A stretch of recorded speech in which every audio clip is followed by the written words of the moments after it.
Hey, what's up everyone? Jubitaz back with a new video for y'all, where today we're gonna be tackling a rather interesting topic. You see, one of the biggest events to take place in the series is Kabuto's radicalization post Orochimaru's death, and him following in his footsteps and building an army of the undead.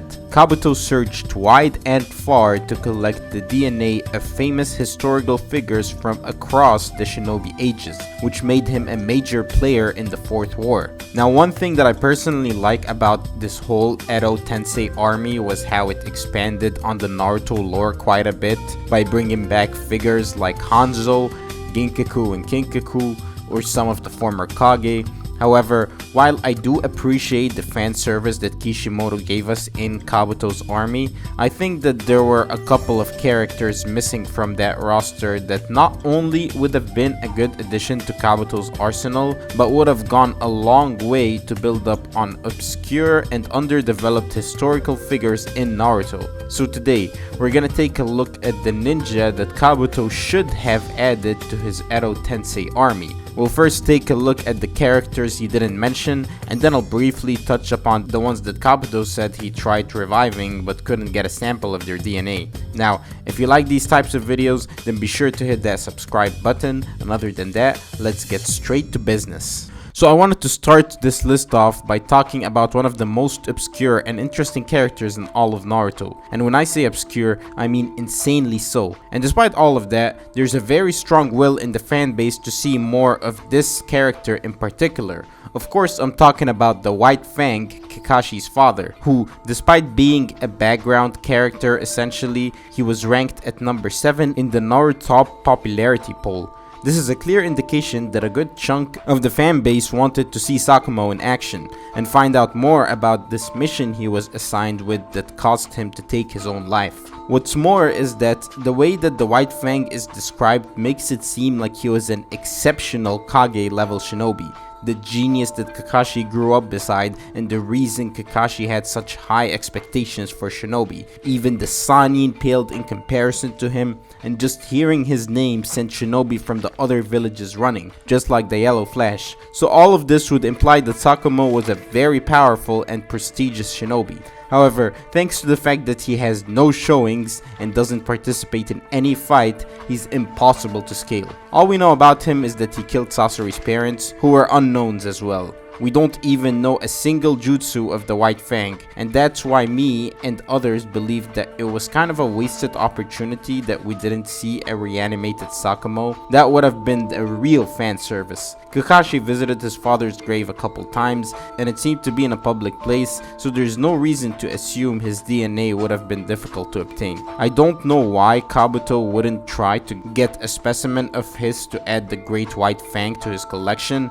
I guess Kishimoto didn't see a need to bring him back since he had his conflict resolved when he spoke to Kakashi in Limbo, but it still would have been cool to see him in action. The next character that I think should have been revived, and it's a real shame that he wasn't, is Fugaku Uchiha, who was the head of the Uchiha clan and the Leaf Police Force, and the father of Itachi and Sasuke. Fugaku is a similar case to Sakumo. He was touted as a powerful shinobi with the moniker of Wicked Eyes Fugaku, but just like Sakumo, he didn't get any on-screen fights to showcase his abilities. That's why Fugaku gets trashed by the fanbase, and a lot of people think he's extremely weak and incompetent because of his lack of feats, and the statement by Danzo implying that Itachi and Chisui are the strongest in the clan, which, you know, I don't really buy. It was heavily implied that Itachi was doubtful that he could take on his father during the massacre, but then Fugaku didn't really want to have a death match against his own son and basically submitted to his will and let himself get killed. And if we look at the anime, Fugaku was given his own Mangekyo Sharingan. So if we take that into account, then Fugaku should be a low Kage combatant at the bare minimum, but he never gets to show what he can do, so people just assume that he's fodder trash when he's not, and that's why it was a waste he wasn't revived. If we look at the power filler arc, we see that Kabuto had Inabi Uchiha, one of the Uchiha conspirators, revived as a reanimated shinobi, so it couldn't have been that difficult for Kabuto to get his hands on Fugaku's DNA. I assume the reason that Kishimoto didn't bother reviving Fugaku and giving Sasuke a moment with him was because that role was already fulfilled by Itachi, so he didn't see the need.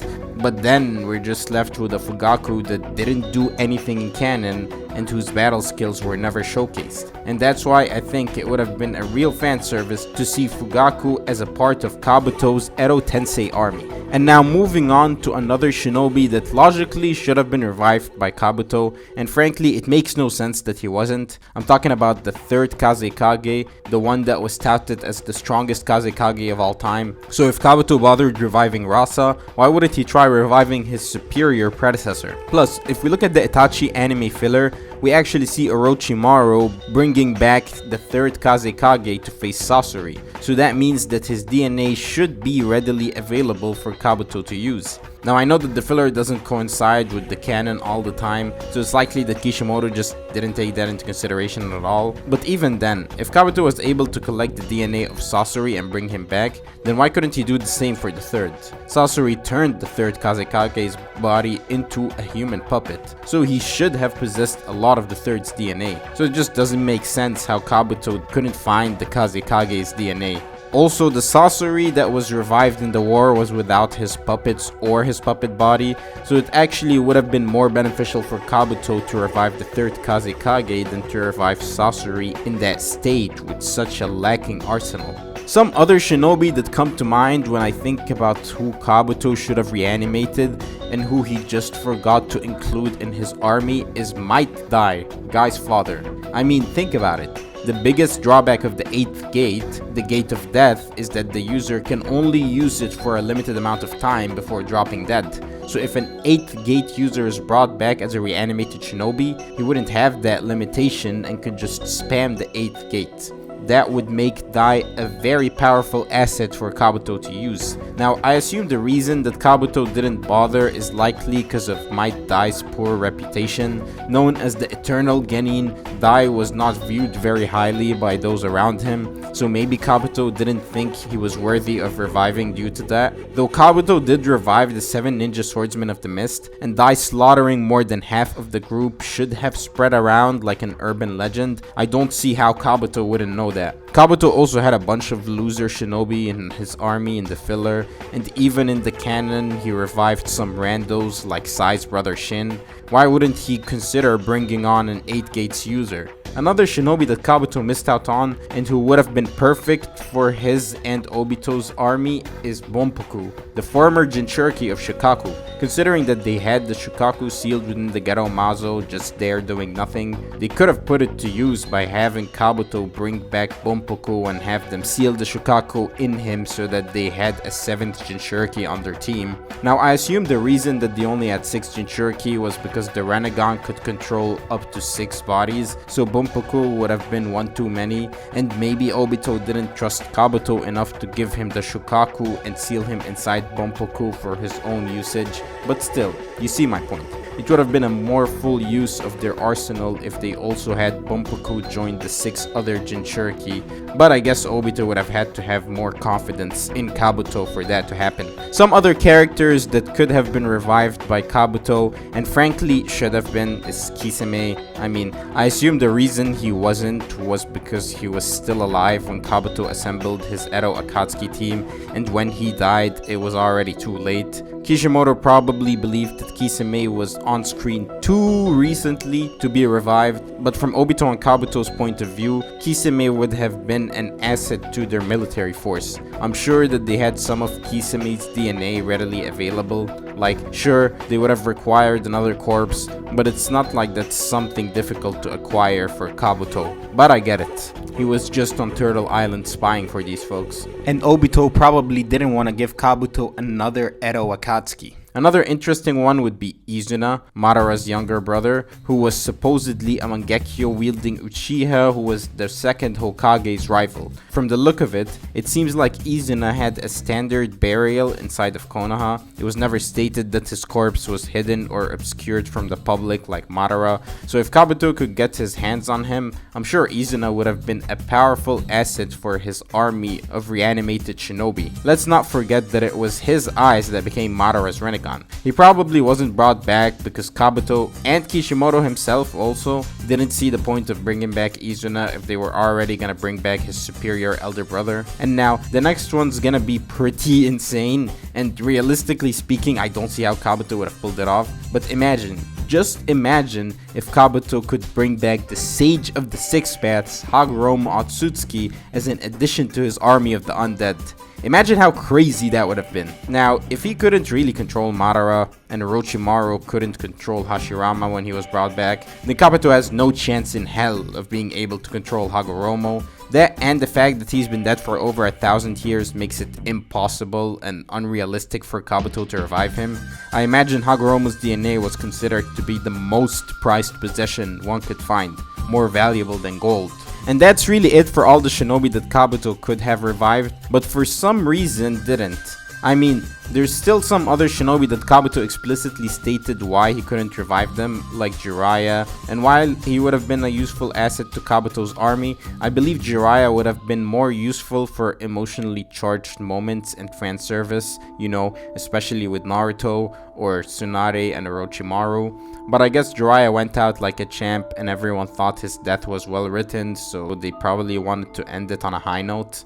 Another character is Danzo, who, while people didn't like that much for him to be brought back in the first place, would have still been an asset to the army. Plus, frankly, characters like Deidara and Kakuzu were brought back just to be embarrassed and shamed because of their villainous role, so it would have been nice to see Danzo get humbled by some minor character. Maybe having him confront Sai would have been cool and would have completed Sai's character development, since he's the primary reason Sai was what he was at first. And speaking of Danzo, another shinobi that's like that is Shisui, who is a fan favorite and everyone wanted to see more of him in action. His best showings are of him in the additional Naruto materials like the games or the game stories where he gets to flex his Susanoo. And considering that he was off-screen by Danzo and the anime does not do him justice, if he was brought back, he could have showed everyone why he was considered to be such a prestigious shinobi. Imagine if he was brought back alongside Danzo, lol, that would have been brutal. But anyways, Kabuto actually wanted to add these 3 shinobi to his ranks, and he probed Obito for it, believing that Obito could have possessed some of their DNA. However, Obito tells Kabuto to not push his luck, showing how much he distrusted Obito, and that maybe even Obito, like the rest of the shinobi world, saw the reanimation jutsu as a foul one.